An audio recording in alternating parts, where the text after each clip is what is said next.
In this video I'm going to go over the solution to the ground rent problem. Ground rents are very important to calculate because they give you an insight into the way that the distribution of values really operates between land and buildings. And the ground rent problem is not simply restricted to urban situations, say investors building office towers on somebody else's land.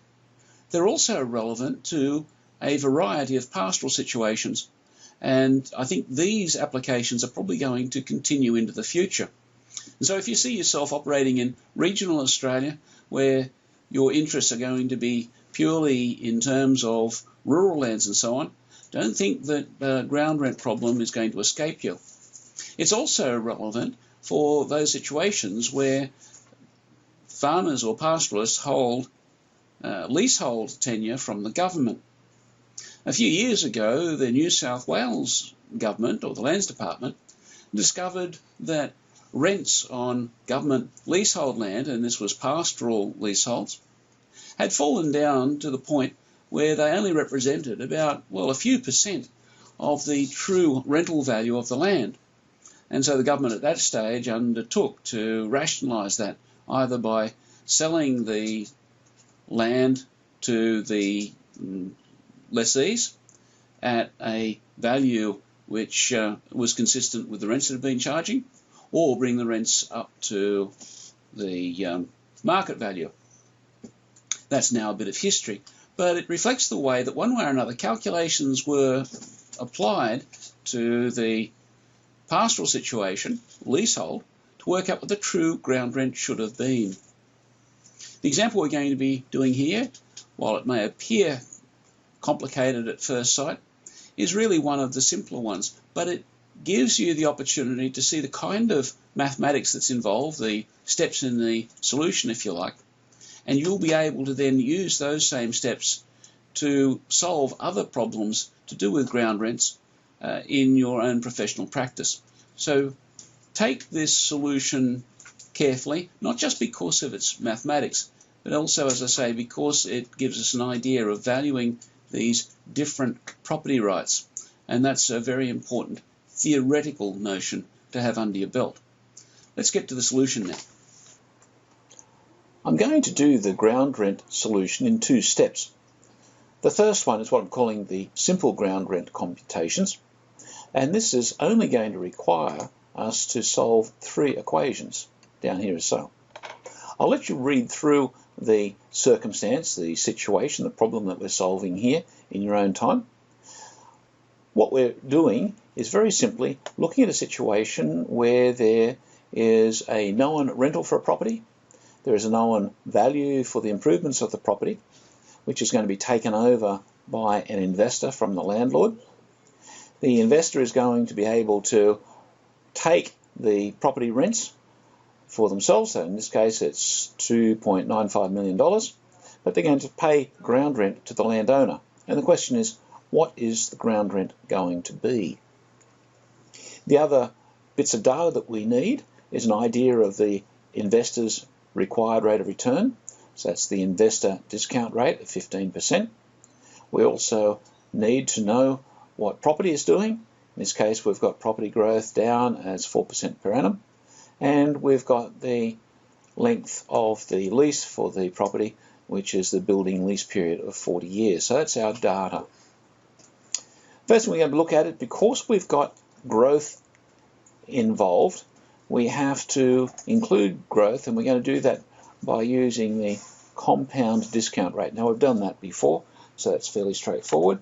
It's equal to 1 plus the discount rate of 15%, close brackets, divided by 1 plus the growth rate of 4%, minus 1, that's 10.58%. Okay. We use that now because we're going to look at what the investor will require in terms of their net income. In other words, the gap between the property rent, the $2.95 million they're going to receive, and the ground rent they have to pay out.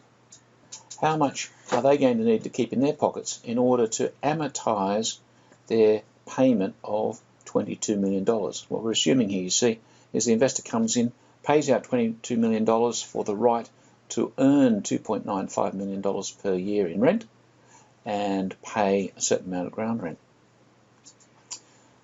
Okay, what annual payment over 40 years is the equivalent of $22 million discounted at 15%? That's a very easy payment to work out. So we work that out using the PMT function, where the rate is the compound discount rate, the number of periods is the 40 years, the present value, I'm going to put minus $22 million, and then we have $2.369 million. So the investor will require $2.369 million each year in order to make it worth their while to take over the building. What that means is that the ground rent is simply the difference between the property rent coming in and the ground rent going out, and that's $580,000. So it's about $500,000 or almost $600,000 in ground rent from that investment, and so that's attractive to the investor. You can see that's quite simple. It's really just calculating the compound discount rate and then two very simple financial calculations, really one financial calculation and a subtraction, so it's quite easy. We're going to now move to a slightly more complex example of a ground rent computation, which is the same as the simple one.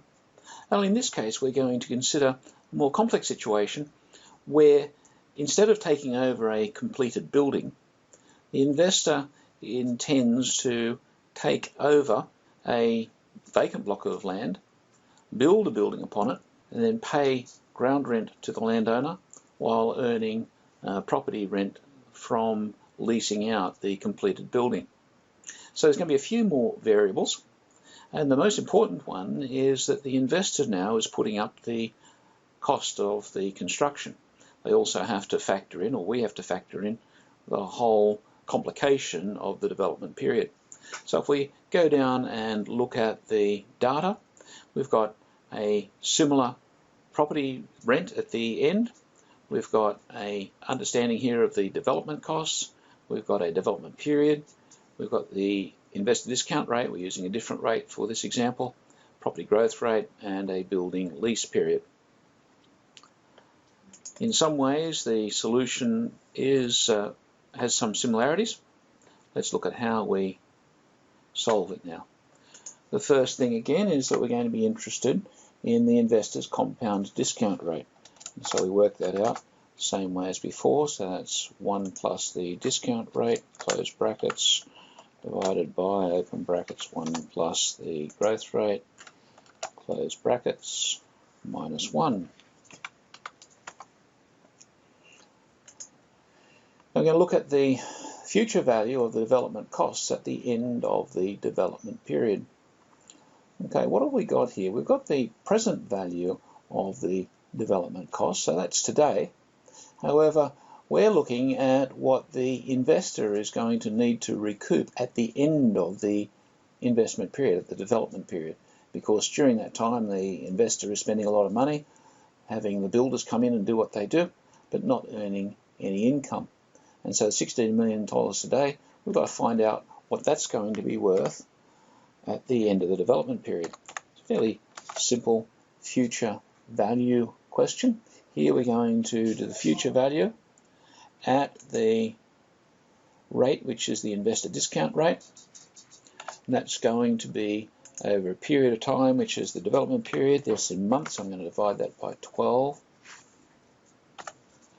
Double commas there to get to the PV, and then the PV is $16 million, close brackets, and that will give us $22 million. So we're up to $22.47 million at the end of the development period.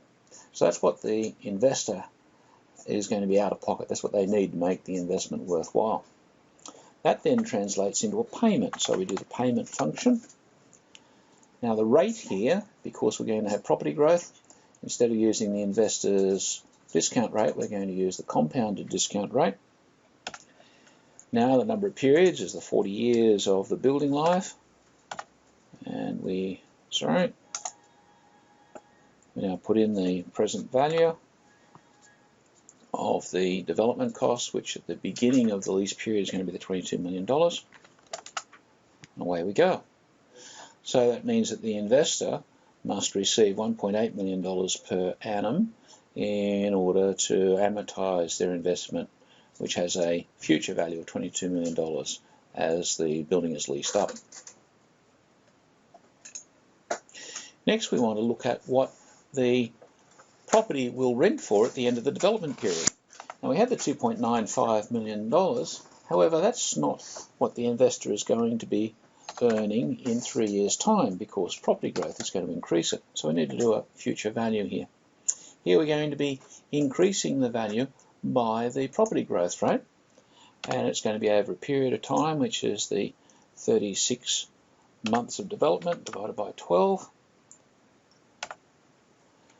We're going to be taking a present value and taking that to the forward, so we use the 2 commas to get us across to the PV. PV is $2.9 million. We put it in negative to get our sign convention correct. And so what we're saying is that the rents at the point where the building is letted up at the end of the development period, the end of construction, will be $3.3 million. That means that the ground rent then, being the difference of those two, is simply $3.3 million minus $1.8 million, and that gives us a ground rent of $1.495 million. Now that's the ground rent at the point where the building actually starts to operate. Finally, we're going to look at working out what the ground rent at the end of the development period, what its equivalent is in today's dollars. So we're going to turn that into the present value of the ground rent, even though it's not going to be charged until the completion of the project. To do that, we're going to do a present value calculation. That's PV. Now here we're bringing it back over time. We're not discounting it, we're really looking at something like the reverse of inflation. We're going to be de-escalating it by the property growth rate, so that's 4%. Number of periods is going to be the development period in years, so it's divided by 12. Double commas to get us up to the future value amount, put a minus for the sign convention, and we pick the $1.49 million, and that gives us $1.329 thousand or $1 million.